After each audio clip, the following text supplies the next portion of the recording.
रहे चार गुइया नैहर में ए ननदो रहे चार गुइया ससुरा में रख ले बारू तू अब कै गो भटा ससुरा में रख ले बारू तू अब कै गो भटा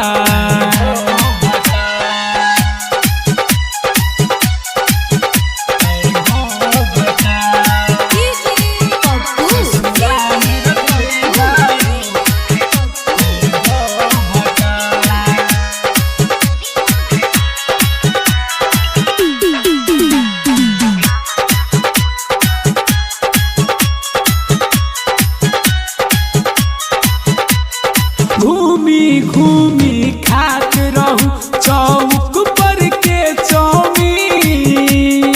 अब कैसे रहत हो खबू कैसे कटत होई दी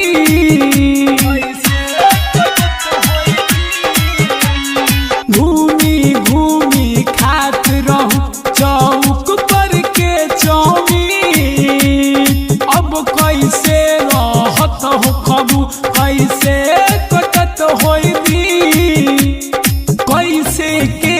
भुला दिहलू नैहर के प्यार ससुरा में रख ले बारू तू अब कै गो भटा ससुरा में रख ले बारू तू अब कै गो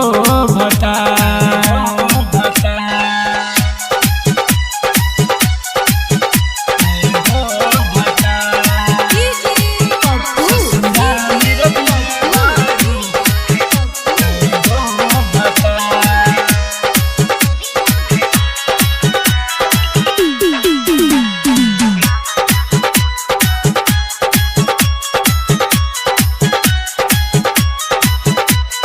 नोची नोची खर्चालू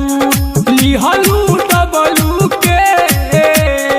अमन के खैलू और खियालू ए पियमित के